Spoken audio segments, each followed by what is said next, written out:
Trigger on! Trigger on!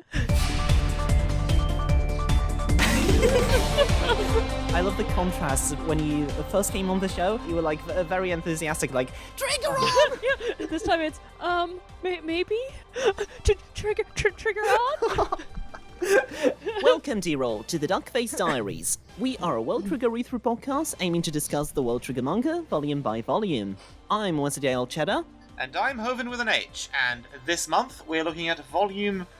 Why have I written 120 here? Volume 20, which contains chapters 170 to 178, and is covered by the anime in Season 3, episodes 4 to 8. I'm surprised you resisted the urge to write 420 instead. I would have.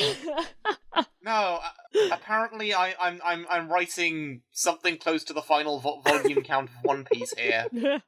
Well, let's hope World Trigger can reach such heights in volume, and let's hope that all of it will be the OA mission test, all of it. So today we celebrate the return of a very special guest, as you can probably hear. So he is the freelance letterer and touch-up artist for Viz and 7Cs, I think you mentioned. Yeah, sometimes 7Cs. All right. He worked not only on World Trigger, but on other great titles such as Pokemon Adventures, Astro Lost in Space, Ultimate Muscle, we couldn't, of course, omit that, Witch Watch, and recently To Strip the Flesh. We are elated to welcome back Ace Core Christman. Hello. What have you been up to, mate? It's so great to have you on again. Yeah, thanks for having me again. It's always nice to talk about my baby series. Yeah, I don't have anything going on. Just work. Well, speaking of your work, I've just caught up to another one of your greats, Witch Watch, and I can only imagine how much the baby comic transformation chapter, how much work that was for you between all of those different styles. It took a while, but that was a lot of fun. I really enjoyed that, but also the thing that made everything just so good in that chapter was the little sketchy version of Wolf. He comes out and he's like, "Rawr!" Oh, he's so cute. Oh god. Yeah. No, I remember when we first had you on, I was a little on the fence about Witch Watch. I wasn't really sure how I was going to feel about it. I have to say, I've really turned around on it. It's one of the Weekly Jump series that I follow the most closely. Oh, I'm so happy. Yay. Yes. Shinohara does have, I've always said so ever since like Colton on the Manga Mavericks convinced me. It sounds like he personally came to me and said, read Sked Dance. No, I listened to it podcast and then I read Sked Dance, but Shinohara has a special talent of like writing his characters like real people, and it absolutely comes through in Witch Watch as well. Yeah, he has a really good command on how to emulate the pace of a really stereotypically anime conversation, so that when he, like, subverts that or puts a silly spin on it, it really gets you. Yeah. Yeah, especially once you get to know all of its characters. Can we just turn this podcast into a PSA for Witch Watch now, please? Please read Witch Watch. It's really good and it's so cute. I do appreciate in Witch Watch as well, minor spoilers, I guess. Nico has basically a harem, but they're all like pushing the main couple together, you know? And I love that. Everybody's like, "Oh yeah, we need to get these two together. Come on." Yeah, no, she has a commune of pretty boys, but there's only really interest with her and one of them. A commune of pretty boys. That's perfect. Yeah, that's honestly a perfect way to describe this series. Yeah, it's very wholesome. While at the same time, the comedy can switch a lot of the time, but between wholesome and cynical, and it's so great, so great. But we should probably talk about World Trigger. So today we are talking about Volume 20. Yeah. Story and art done, of course, by Daisuke Ashihara, translated by Caleb Cook. Touch-up and lettering done by, I think we need no introduction here. Teehee? Oh, Christman! I'll just continue the entire podcast in the voice that Rolo T and Nick do when emulating a British person. Designed done, of course, by Julian J.R. Robinson and edited by Ray First. We are, of course, going to begin by the volume summary, then moving on to general thoughts, then a bit of a revival on Ashihara Comments Corner. I'm just going to walk back on that cancellation from last episode. Do you two have any spoiler corner notes? I guess we are going to ask about your thoughts on the current chapters, probably. Yeah.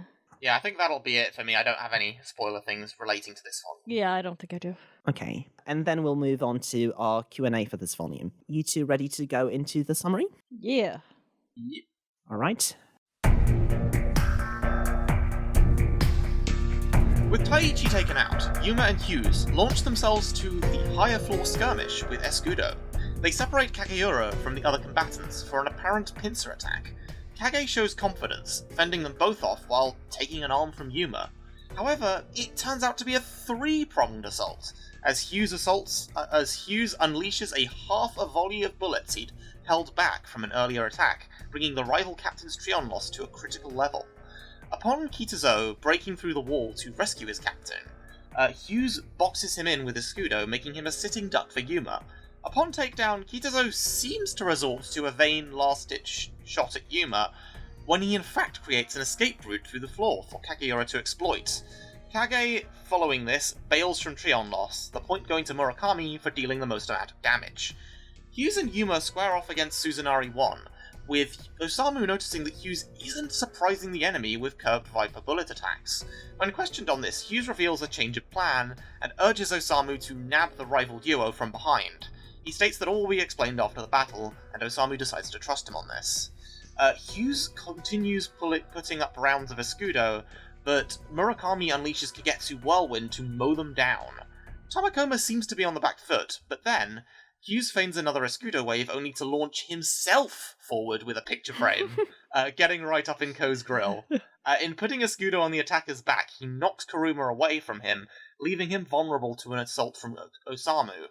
However, Ko launches his Ray Gust with Thruster at the newly arrived captain, knocking him away. He attempts to take down Yuma and Hughes in one fell whirlwind strike, managing to disarm Yuma in the process, but this is knocked to one side, with Yuma striking the Escudo on his back to unbalance his blow before it can hit Hughes, who then himself deals the critical blow to Murakami. They close in on Kuruma, but the Suzunari captain is eliminated by Ima from the floor below. Ima also takes out a leg on Osamu, upping his Trion leakage to severe levels. Korai and Okudera close in on Emma, luring him into a freefall where Azuma snipes him, bailing him out. Only 2 squads remain. Tomakoma 2 is on the 6th floor. Osamu is missing a leg and he's running out of Trion. People will talk about what they think will happen outside, and Osamu bails out because he doesn't have much time left. In doing so, he joins the support side with Usami, and Azuma Squad uses dummy beacons to confuse everybody, putting, gosh, I don't know, it looks like 20 of them out. And they come up on everybody's radar so they can't tell where Azuma Squad is. In order to take care of this situation, a little bit at least, Chika uses Meteor to just absolutely blast the mall. And unfortunately / fortunately, she takes out Okudera with her explosion, and it's Chika's first kill. Baby's first murder. It's amazing. Baby's first murder! And she looks so shocked, and everybody's like, uh-oh.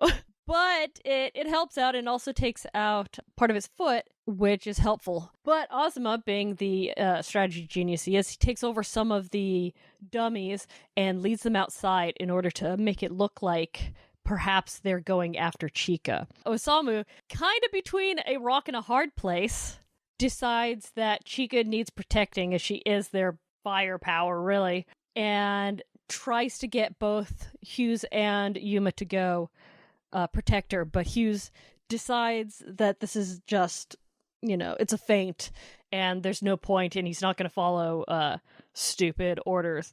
But Yuma decides to go out and protect Chika in the meantime. Hughes is now going after both of Azuma Squad in the mall. Azuma sets up a very cool little trick where he puts his lightning on like a ledge with his cloak on it, summons back the lightning so his coat falls down, gets Hughes' attention, and with Hughes' attention on the cloak, Azuma takes that opportunity to blast him away. because now there's nobody in the mall. Chika can just blow it to smithereens, and Ozma Squad, the 2 remaining agents, bail out. Which brings the round to an end with Tomakoma with 6 points, which is 4 ahead of everybody else, and having them tied up with Kageura in second place. After the commentary, as Tomakoma tries to figure out what to do with the time, Osami wonders what has been bugging Osama this whole time.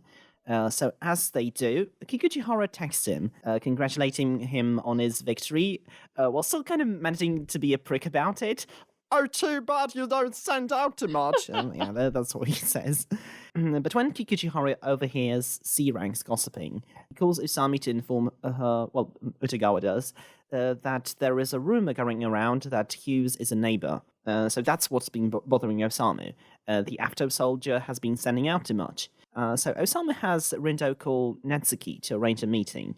He asks the PR director to repudiate the rumor, but the Sly Fox says that it's a terrible idea. It's essentially a pilot saying, this is your captain speaking, there is absolutely no cause for alarm. Of course it's going to cause alarm. So the plan, therefore, is to spread out a newer, more credible rumor. Hughes is a specially trained agent in Canada, who was recruited and trained in secret due to his high triumph. He was supposed to fill in Jin's shoes in Tamakoma 1, but after Jin ceased being an S rank and came back, he was put in Tamakoma 2 instead. So Azuma will be framed as a credible source, but everyone will say that they heard it from him secondhand. Osama is impressed with the plan, but Netsuki is just grateful for Rise was willing to cooperate with him. Before they say their goodbyes, Azuma asks Osama how Chika's doing. He says that he's dealt with Hatahara before, and when she hit someone by accident, she threw up and slept for a few days. She would never miss a shot again and always aimed for the weapons. So that's just how good of a sniper she was.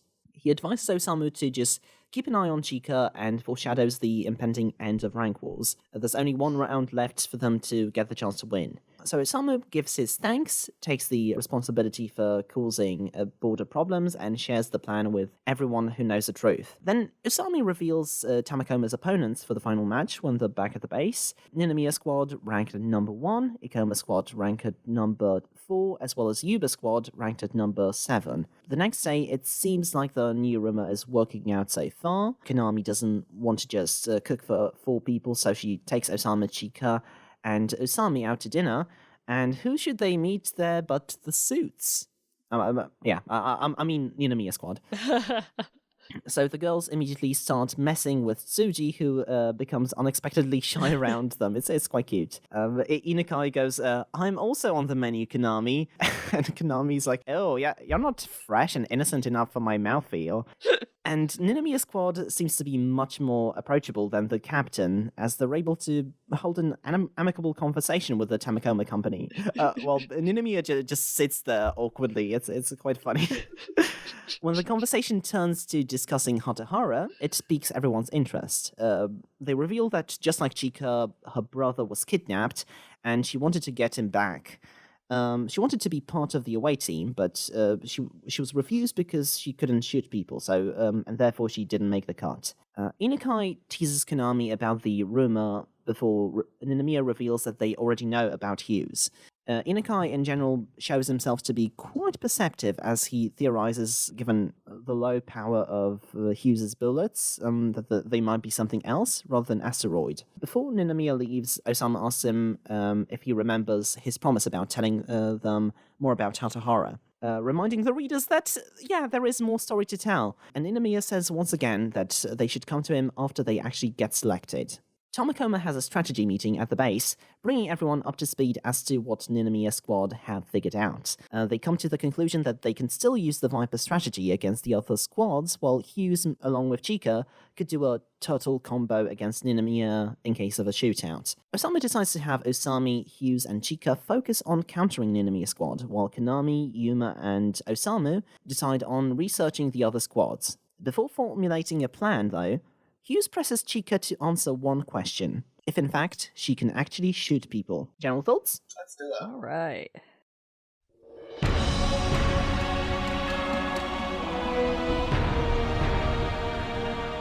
Okay, Ace, do you want to start? I really like this series partially because it shows Osamu taking charge with all the Hughes stuff. And I really love when he interacts with, especially management from Border, because he's very professional with them. And, you know, like, he takes responsibility for, like, oh, I'm sorry that one of my squad mates, you know, is starting rumors, even though, like, he has nothing to do with that, you know? He's a good boy, and I love him. Yeah, definitely. This volume was one that kind of showed his growth, and it featured a lot of Osamu, and featured a lot of characters that you first didn't like, but then found a fondness for, from what I remember, like Kikuchihara and Ninomiya. Oh, well, I still very much dislike Ninomiya. He can send a garbage can. But Kikuchihara, I love that he's got this like awkward friendship. Like, he's very like tsundere in a way, because he's just like, I heard this thing and you did good, but you know, it wasn't that good, you know. Okay. How to guess if Ace is going to like the character? How much of a friend are they with Osamu? Yeah, that is the number one, honestly. But I also love Azuma. Just in general, he's such a neat character and he's such a smart character. It's always interesting to see his strategies. Like, tricking Hughes with his jacket is just, it's a simple trick, but it's so effective, and it's something that, you know, I don't really see many, if any, of the other agents that we know and love really coming up with something like that. And he's taking advantage of the kind of fleeting nature of Trion weapons in setting it up. Yeah. I would like if in the future we saw people replicating that, now that they've seen Azuma doing it, kind of learning from that to set up traps. So I really like that. And Azuma's just such a cool guy, and I love his whole style of being a captain is like being a teacher. So I think that's really neat. Hang on, I'm so dumb. I just realized that, like, Yuma's Trine Soldier's name is a replica, and his black trigger, what does it do? It replicates other triggers. My god, I'm so daft. Azuma definitely, like, between his two matches, you get a very strong sense that his squad loves to turn it into a waiting game and have it so that weeds the opponent out, basically. And in this match, Tamakoma performed a lot better about that against it than last time. I mean, I guess last time they didn't even really get a chance to get into the waiting game stage of things. But yeah. Yeah, it's an interesting match. Like, it's one where we have to assume Tamakoma is, like, on par with the other teams, like, despite their overwhelming strength. So the aim here is basically to get all the points to get to rank second early. And as we've got one more match with Ninomiya left, so we can still kind of keep guessing as to how much they succeed. Hughes really did start feeling like he's part of the team, especially at the end when he, like, became so serious about earning points, so it's a great spotlight for him as well. It would be easy to, like, just make him an arrogant figure to challenge Osamu from within the team, but, like, I felt that he became more than that. He has his own agenda, his own flaws, and his own fallacies, and he's ruled by. So he makes mistakes too, like just with the thing with Azuma. You know, he points out Osamu was outsmarted by Azuma, or only to be outsmarted by Azuma himself. All of these characters really do act organically. Yeah. So in the battle stage, this really gives me Shinohara vibes. Yeah, Hughes does not feel like he's only there to be a foil for Osamu, if that makes sense. Yeah, I agree. Like, it felt like in the beginning when he first joined the squad, he was just pushing back a lot. But now that we've seen him more and we can kind of know what type of person he is, it's just he's trying to do his part. You know, he has his goals too, and his goals align with having this squad succeed. So he's doing what he can. Mm-hmm. And I felt like it was important to not perhaps even out this dynamic, but to, like, scale it back to really showcase Hughes' mistakes here. He was always, like, one step ahead of his captain due to experience, while Osamu still had the tendency to tunnel vision on just one element of the strategy, like the Viper. I think, Osamu's sense of responsibility as a captain, it does come into focus a lot in this volume. I guess I had a slightly less charitable reading of how he responds to Netsuki, because you have across this volume, his confusion at Hughes' sniper tactic, Hughes calling out that tunnel vision and that rashness for falling for Azuma's bluff, and then his assuming responsibility for Hughes' conspicuousness when the rumor stuff crops up. And I think Azuma highlights that he has this unbalanced nature for support, and I think that definitely applies here. He's quick to listen to Hughes' advice when he's confronted by him, but at the same time he blames himself for Hughes raising the rumors. So which is true to him? Like, either Hughes was right and his apology to Netsuki is unjustified, or Hughes was wrong in his judgment and Osamu was mistaken to follow that advice, but I don't think he thinks either one. I think he is just almost to a fault, quick to kind of fall on his sword for others around him. Oh, that's really interesting. I like that reading of it. And I think it's also just a case of the manga demonstrating a sense of consequence. It's like, Osamu wasn't wrong to allow Hughes to really go for it and get more points. There was like a clear benefit to their standing, but nothing in World Trigger happens in a vacuum, so the result needs to be dealt with.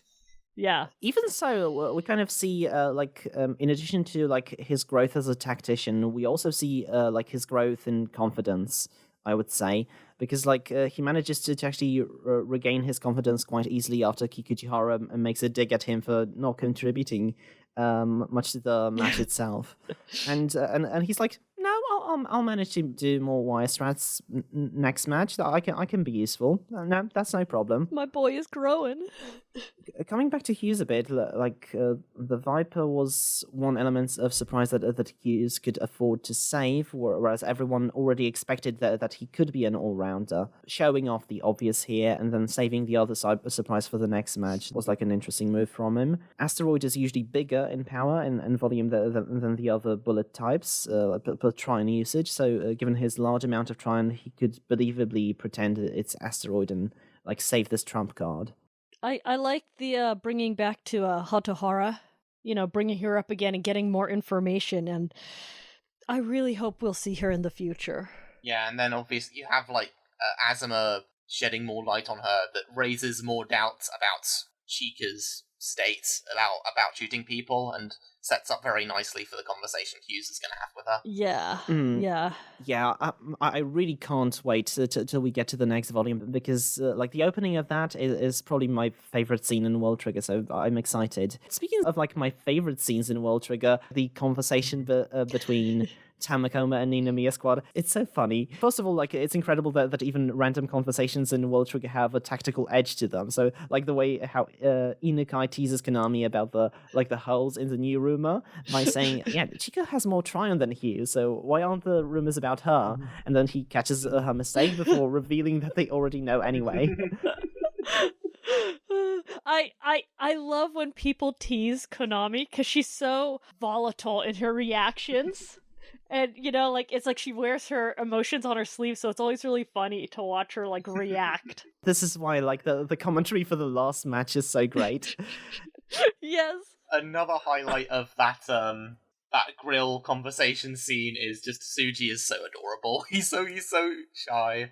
Oh, he's so shy. And his comment, oh, you're so impressive, Ikumo, dining with 3 girls like it's nothing. And Osamu's like, what? Huh? This is normal? I love how everyone assumes that it's due to the fact that he has a hot mum. Yeah. Also, Chika. Konami's MILF radar is going off. And Chika just eating rice. Oh, yeah. I only noticed that later. I do also like Osamu's indignation at Konami eating her steak well done. What the fuck? What are you doing? Yeah. Funniest set of chapters with these characters since the introduction of Ninomiya. It's great. I also love Chika's reaction at she's going to blow you to smithereens. Yeah. I will say the passage of time in this manga, it's a hell of a thing because we've been focusing so long on this match and the build up to it. It sort of threw me when they still had quite a bit of time in the day after the match, and I think the match taking place in a nighttime map also skewed this in my mind. Yeah, the passage of time in the series is very weird. I mean, it makes sense, but yeah, you have 6 months on one rank war, and you're like, oh, that's been 20 minutes. That's great. Since we're going by the vault, it's really so nice to finally see the 2-page spreads in color, and I did love the new one, and I thought that Chika had a black trigger for a second, but it turns out it was just Black Hound. One of the downsides of having so many like black and white signifiers in this combat system. I can see why, like, I think some find the lack of spotlighting of Kageura's side effect here and how that affects him a little disappointing, but I really liked how this battle showed a more loyal side to him, with how hard he's trying to get Emma. I keep calling him Emma onto the away mission. Yeah, I really liked that side of him, and it being attention being called to it, that he's really trying to do this for you. I'm like, oh, it's so like big brotherly. I love that. It's kind of a good motivation for this, since this match really needed Kage to be nerfed in power, and him finally like caring about his rankings and having something to fight for. Because of Yuzuru, yeah, it's dare I say extremely cute. Yeah. I have a bit of a nitpick. I found it a bit laboured that the commentators point out Osamu's dilemma of what he needs to do when he was leaking Trion, only for him to immediately bail out straight after. It sort of felt like the manga was building towards some kind of effort for him to escape, even a failed one, but then just didn't have him do that. It's like, I feel like that's, if you want to present that dilemma, you can, like, maybe do it in the post-battle commentary or something. I hear that. It was kind of forcing a tense moment when it really wasn't one. I could see that. I do have some Senno panels. I do love a panel with, like, Hughes and Yuma landing on the floor with Kage and Suzunari. That was so cool. The art kind of blew me away after the series went monthly here. Also, Kitazoe has, like, one of the best entrances. Him, like, bursting through the wall, like the Kool-Aid Man, to, like, blast Human Hughes. That was so great. Just kicking his way. So good. I love Zoe. He's just a nice guy, it seems. Just a good boy. And he's unstoppable! Oh, yeah! Unless it's Escudo. Inukai commenting on Hughes' use of Escudo. That was a big mood. That's a very odd thing to say there. I imagine him like wanting to learn all the hip cool phrases the youth say, but never quite getting it right. He's like on the cusp of being from Gen Z, but still on the tail end of millennials. And he's like, this is the big mood. What a coinky dink. That's still something people say, right? Yeah, totally. Azuma promises sub-triggers to Okudera and Koruai, and I like to imagine that in their mind, you get these RPG sort of skill tree branches just suddenly unlock. I like how, God, I don't remember which one, but one's like, oh, I'm going to use Viper maybe. And it's just like, well, we'll see, if your try-on will allow it. I just thought it was cute. Teaching style is interesting. Like, he's like, no, I'm not going to give you youngsters all the options yet. First, you need to master your teamwork as attackers. I don't know if that's noticeable, but God, does Ashihara have attention to detail? Because, like, there's this moment where Osamu has just, like, surprised Kuruma by launching Asteroid at him, and then he switches to Ray Gust to make a thruster charge, and at this point his Bagworm disappears, because of course it does. After all, both Bagworm and Thruster are option triggers, and he can't use them at the same time. I guess it just surprised me a bit, because like it wouldn't be something that I would pay attention to, but Ashihara does. Yeah, same. I guess over in the anime corner, because I watched some of the corresponding anime episodes. Yeah, the anime version of this fight is still a little bit motion manga-ish, though this is for season 2 and 3 standards, so it's still not bad. One moment I wish was a bit better was when Kageura is taking on Hughes and Yuma. I think there's a lot of room for cool embellishment there, but it's just kind of one swift, not particularly fluid motion. But on the upside, like, if you don't watch anything from the anime, do yourself a favor and just watch the sequence with Ko trying to slash Yuma and Hughes in one go. Yes, this was really well done. Like, when we were watching it together, I audibly gasped. And also, yeah, there's also, like, a little bit of colour inversion here. Like, when Hughes stabs Ko, the colours briefly inverts to kind of show the shock, which is definitely an offbeat approach for the anime. I think another big set-piece moment in the anime was Chika's meteor, and there was a lot of emphasis on her big eyes! Her eyes are drawn really big, and there's loads of close-ups of her, like, blinking as she's summoning it. It was quite amusing. Chika's new. She wiped out half the battlefield the match took place in. It was quite something. Yes. we finally found out what the dummy beacons do, and re-listening to the Volume 10 discussion, you talked about it then, and I completely forgot about that. But we still don't have any idea what the spy mode on the radar is. Nope. Give us 10 more volumes. Just Netsuki's little offhand comment about worst case scenario, we're gonna have to do some memory wiping. Yes! You know, as you do. Christ on a cracker, the Goebbels of Border. Yep. One tiny little note. When Osamu is visiting Netsuki, there's a hallway, and it has a cutout, or maybe a statue, of Arashiyama, and that just makes me smile so much. Like, oh yeah, Arashiyama Squad's the kind of the publicity squad, so of course they'll have stuff like that. But just seeing this little cutout or whatever of Arashiyama like waving hey or whatever, it just makes me laugh. I wonder if it's like from Netsuki's personal collection, but because the Ashihara Comments Corner did establish that like he collects border merch. There's a little sign, property of Netsuki, do not touch. See, this is a 1/8 scale figure of Jin. Limited in a bikini. Limited release, limited to 100 figures. I noticed that Utagawa's nickname has changed from, I think it was Uchi at the start, then Uti, then Ute, Utte. I wonder if it's like, well, with a change in translators, maybe that changed, or maybe that's just Usami's variation. I don't know. Yeah, I'm not sure. It could be the translators. But we usually try to keep those, consistent, so... I wouldn't blame Caleb for it, but because, like honestly, who cares about Utagawa? Oh. I mean, I bet some people, but... No, you mentioned, like, the nicknames, OG's influence has definitely been spreading across the base. You had Azuma Squad's operator call Kurai Koala. Oh, gosh. I think everyone from the squad calls him Koala. I think everyone calls him Koala, honestly. Yeah, and I guess my last note is that a lot of people go to the same high school as Tsuji, Usami being the prime example. I feel bad, like, you should go, if you could, go to an all-boys school, sir. It must be so hard for him. I think it's in the border briefing file. I think it's in the episode we're going to be covering next. Oh, no, the one after that, but because, like, we've already got one episode in store, but then we're going to be releasing an episode about all the spreadsheets in the data book, which sounds like terrible fun, but it's quite interesting, I guess. Why don't we just do a bonus pod on all the spreadsheets we make for our D&D campaign, why don't we? I mean, with World Trigger, for me at least, the things that you would think would be boring always turn out to be the most interesting. Like, oh, there's a board meeting?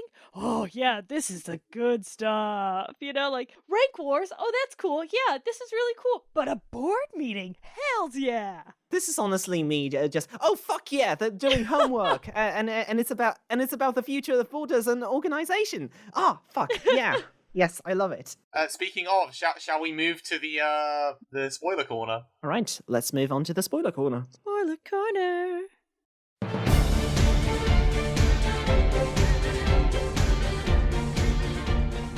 So yeah, what are your thoughts on the homework arc, Ace?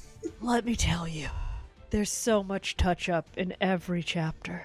So many screens. So poor Caleb. Oh, he's been such a trooper. He has to translate so much. And usually, I mean, as people who read, the weeklies and monthlies know, we subtitle all the sound effects. So there's not a lot of work on my end, like touch-up work generally for the monthly releases. But the homework arc has been lots and lots of signs and lots of screens with text on them. So... it's a lot of work. Oh my god, yeah, I didn't even think about that. Like, it's a complete change of pace. Like, a lot of crunchy work at the start, and then a pretty relaxed on the volume release. Yeah, the volume release. I recently did 24, I believe. Let me double check that. Yeah, 24. I recently sent in the first draft of it. Yeah, it was pretty cake because I had all these signs done in a way that I could just transfer them over. So that was really nice. But I'm really enjoying this current arc. It's a little bit slow, perhaps, but I love seeing the mixed up squads interact with each other. And, figuring out everybody's strengths and weaknesses and how they will work together and use their knowledge about other people to their advantage. So I've besides all of the signs, please Ashihara, I love you. Stop. I like this change of pace a lot. I think it's really interesting to see the types of things they're being tested on, to see everybody's reactions, see how people work together, etc., etc. Oh my god, yeah, I'm just browsing through the last chapter, and my god, there's a lot of screens. There's so many. All right, shall we go into the Ashihara corner? Yeah, let's do it.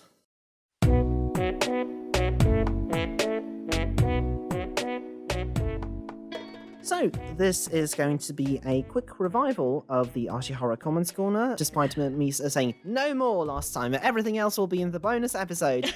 It's a good opportunity to look at some character profiles. So from this volume, first of all, let's start with the Ashihara cat. A bit of a disappointment this time, really. He looks nothing like Azuma's pose, just like his heart plopping out of its chest. I don't know if it's that great. Yeah. Yeah, I think, the comment underneath it, compared to some author estimates of when a given arc or series will end, Ashihara is remarkably slight in his underestimation of the B-rank wars. Clearly he planned on it being a substantial arc from an early point. It is only off by a couple of volumes. Yeah! Yeah, Ashihara does seem like a type to plan ahead. Meanwhile, Oda's like, oh yeah, I'll finish One Piece in a year or 5 years or something.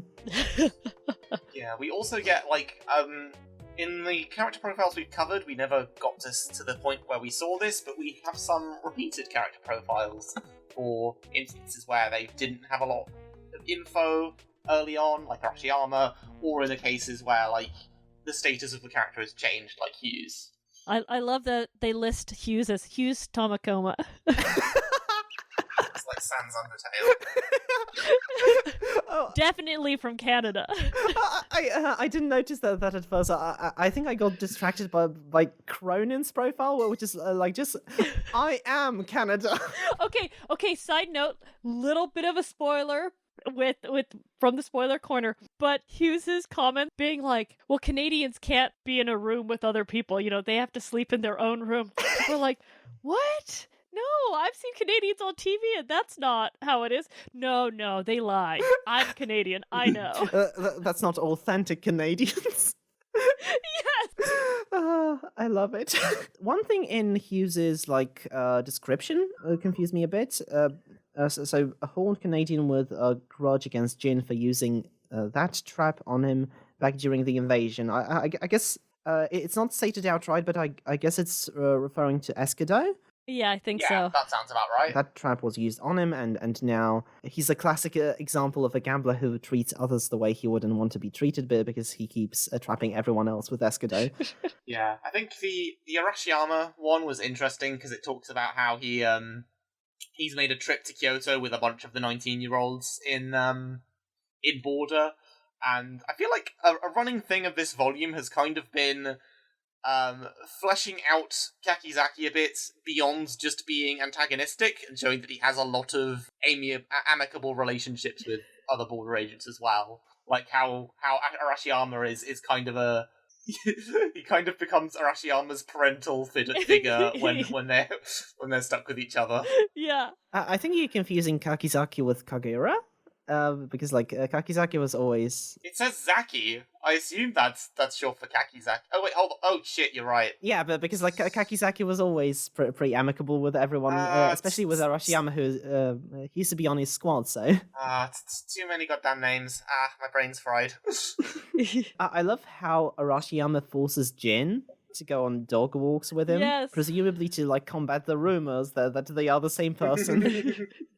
I also love that the most interesting rumor about Hatahara is that she eats beef. We're talking a lot about rumors this episode. It's the rumor volume. Would have been nice not to have the weird body comment about Yuitsuka. Seems to be a bit of a running trend of these character profiles. Yeah, that's weird. I guess it's all the operators that have the cup sizes listed. We need a male operator with his cup size. Yeah, the male operators who wear really, really short shorts or something. Or a mini skirt, you know. Yes. Yeah, why not? Yes. It's the chuddification of Ashihara. I didn't expect Cronin to be such a big part of research and development, even inventing a few triggers. The team of 21-year-olds that fears Yuri, I suppose that refers to Beefcake and Jin?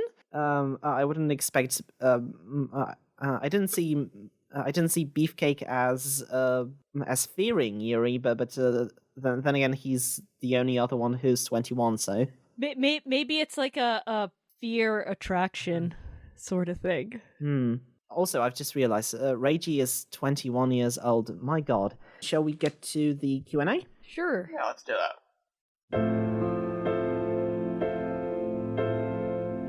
It's in a whole another part of my notebook because I've written so many notes for the general thoughts. Glowplasma231 from Reddit asks, what is one aspect of World Trigger that you think is executed poorly, and what would you do to fix that part? I have a long general answer, but if you folks want to get into something earlier than that, then feel free to. Sure. Ace, do you want to go first? I don't have a very good answer. I think the rank wars tend to go on a bit long, but they're also very interesting. Like, I couldn't think of what to cut in them. Yeah, I have a similar one. I mean, in the last podcast you were on, I said one of my biggest writing problems with Ashihara is how the rank wars is introduced. And I guess a good way to make good on, to sort of fix that a little, would be to maybe be a bit more obvious and heavy-handed about what the importance of it is and how much they have up against them. I know it's not really World Triggers in their nature to kind of cheesily sort of announce this sort of stuff, but I think it could go a long way to getting the audience in the right mindset for how long they're going to be here and why. Yeah. Another thing I might change is there are so many characters. Just a huge cast. But again, I like having a huge cast. I think it's really interesting to see all these different types of characters. So... Yeah, the things I would change are also things that I wouldn't change. So that's my answer. Yeah. Yeah, I've got a similar answer, basically. So, a lot of the time that we have guests on the show, guests who I guess don't read World Trigger as much, I say that World Trigger is not a very inviting series, or that it's much better experience on a reread. And I'm really glad that we have that question, because I want to talk about it some more, and I've wanted to for a long time. So World Trigger is a series whose main hook is 6 volumes in. The Shonen Jump series already creates some expectations when it comes to its pacing. And Ashihara taking his time to build his story is something that I will always greatly admire. But it does mean that World Trigger often has trouble attracting new readers or keeping the casual reader's attention. And I feel like this really ties well into what HOVIN'S said about building expectations at the start of the arc. For example, in the away mission test, it wasn't really clearly said how much we're going to focus on this. And I feel that in the case with a lot of the readers, it just created kind of false expectations that we're just going to breeze through this, and this is not going to be important. Whereas this is something that Ashihara kind of wanted to focus on, perhaps in part to have a break, because talking heads is much easier to draw than action scenes. But yeah, even so, keep in mind what we do is probably the perfect way to experience this series. So, of course, very often we have positive thoughts on it. Ace works on this series specifically. We spend a lot of time discussing it in great deal, and Ashihara rewards close reading and detailed investment in his world to an absurd degree. With World Trigger, it's all or nothing. So if you find yourself invested in the setting, the character arcs, the combat system, like the most minute character details, the structure of Border as an organization, you're going to be given what you want. And most of the time, you will definitely have a very fun time. But if you can't find the focus to like remember the names, to see why a minor adjustment in Osama's trigger set in the last match is the emotional core of the whole series, which also as a prerequisite requires you to know a lot of details about the combat system in the first place, you're most likely not going to be impressed. By doing this, Ashihara made World Trigger either the only thing you will ever read, or a thing that you won't give another look. I think it's a genuine flaw, and I think that it sucks that more people won't be reading it. At the same time, just like you said, Ace, I like that my investment is rewarded. I do want to find out more about these characters to see the banter in different environments. I do want to find out more where Border is heading as an organization. I do want fun talking heads interactions between background characters. So it would be disingenuous of me to say that I want to fix this flaw. I don't. World Trigger being like this, it's what makes me enjoy it so much. So in the end, I kind of selfishly have to admit that I would rather have it be like this than for more people to enjoy it. I like that answer. That's a good answer. Yeah. And like on top of that, I generally think fast forwarding the away mission tests, people seem to want to do that, would completely break the flow of the story. I see. One of the points I was going to get is that I think bits of it could afford to be streamlined. The big one that sticks out to me is when they are announcing all of the squads. You could you don't need to show every single individual person being announced. You can cut around a bit and show as it's bunching up, and then go to the squad picking moments that actually highlight character.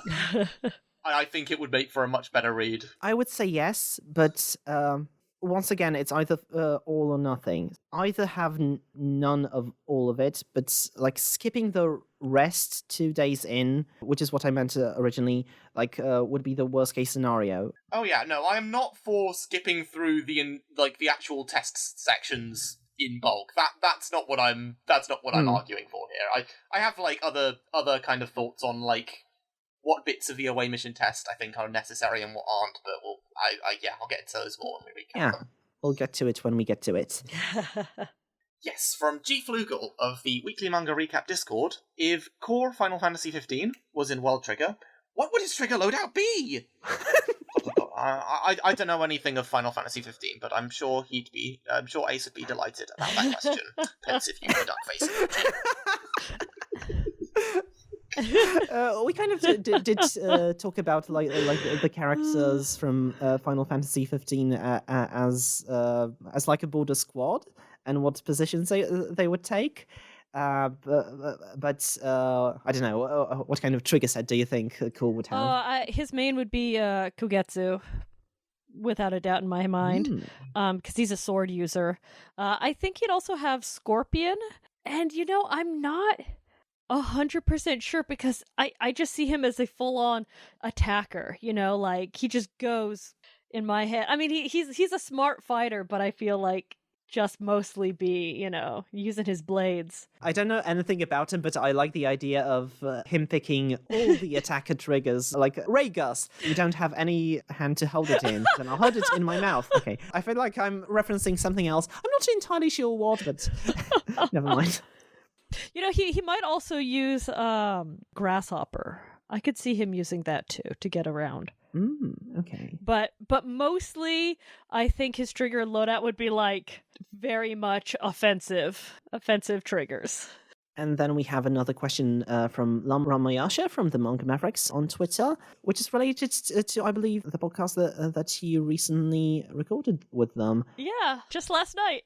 Oh, amazing. I'm looking forward to listening to that. What squad do you think Chiaki from Strip the Flash would be on if he joined Border, and what would be his trigger and activation phrase? I'd ask what his position would be, but it seems a given that he'd be a sniper. Oh yeah, definitely a sniper, for sure. I also feel like he would also have Scorpion because he's a hunter, so he would also, use it for little short in-person attacks, but for the most part, yeah, sniper. His activation phase, I would like him to say, "I'll cut you." I know that's a bit different, but it's what he says in To Strip the Flesh against his, I wouldn't say enemies, but people who are bothering him. And for his squad, I'm leaning towards Ninomiya. I couldn't really explain why. I just feel like he'd fit in there. Yeah, I'm not sure. I could see him being pretty good friends. I don't know about with Nino, but with Tsuji and Inukai for sure. It's interesting. He would kind of as a sniper he would kind of replace Hatahara in that regard. Yeah, I don't think Nino would appreciate that. Interesting. I do like that he already has his stupid sniper hat, which is a little different from every other sniper's. He's great.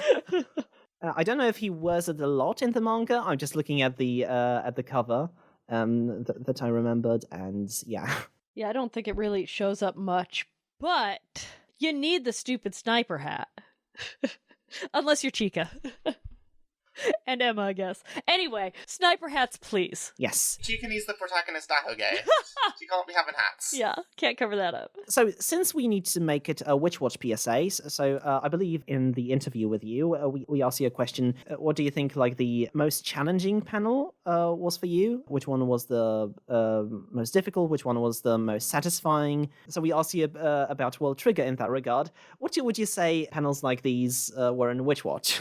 So the latest chapter in Witch Watch has a note that Nico wrote to Moi when they were younger, and it was really hard. It keeps appearing. Yeah, with all the bits of sellotape and stuff over it as well. Yeah, that looks like it would be a lot to correct. Yeah, like placing the text was actually very easy, but the cleanup under it, and surprisingly the color page it's on, the cleanup on that wasn't that hard, but it's toned every other time it appears. I'm like, okay, it just takes a while to clean up. So that definitely has been taking the most. Oh, also hard pages in Witch Watch when the student council was announced with all their tropiness. Oh my god, yes. Yeah, they all had different like titles in front of them that like, introduced them with their name and like kind of what their trope is, and that was a lot of touch-up work. Psychotic edge knife killer. Yeah. I cut my tongue. Yeah, that's gonna happen. But Witch Watch usually has a lot of touch-up. We're releasing the volumes digitally, so I don't have to do any sound effect touch-up, which has been nice. Whenever there's like notes to do, it's kind of like a World Trigger with the chapters being hard for me right now because there's so many signs. I can totally see that. Please read Witch Watch. It's very cute. It's quite wholesome.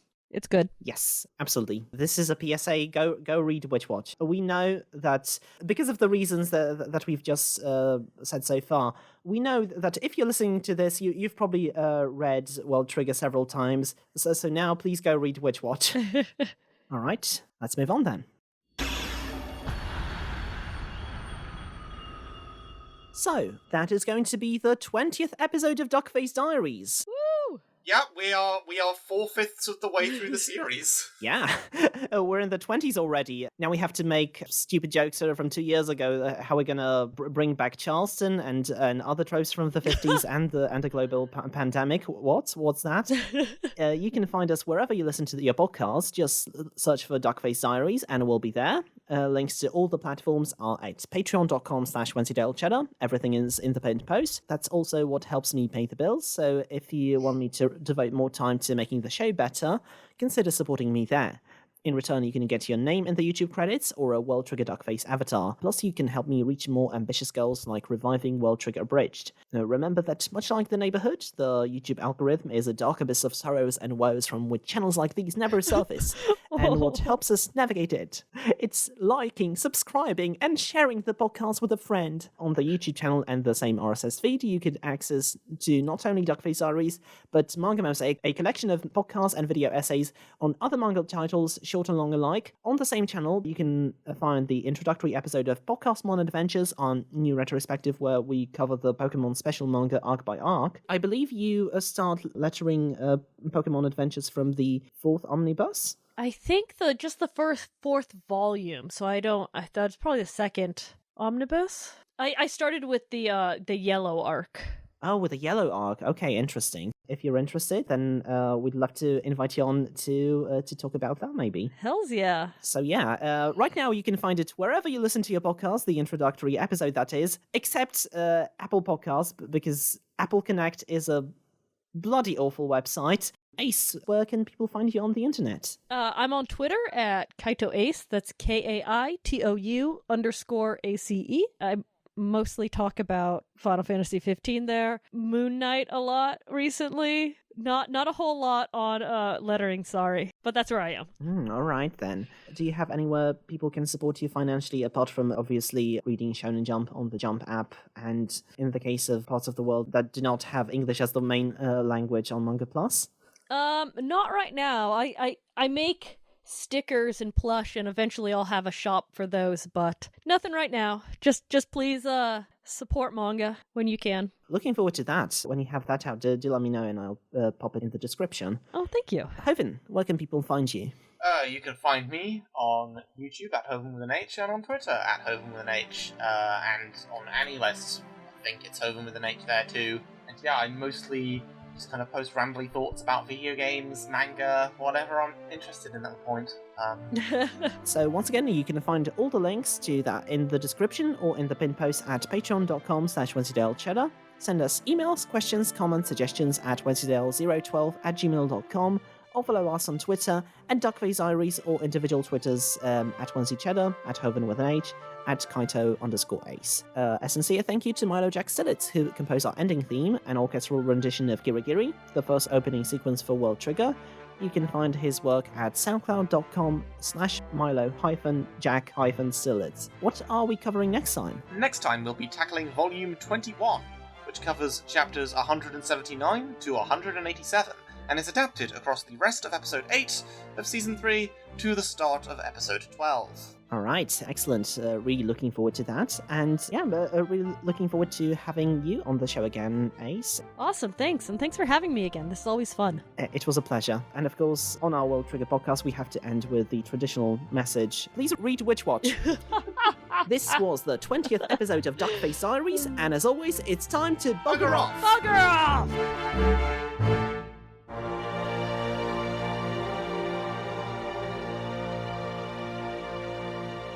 There's the gusto. Maybe in this case we should say call blimey.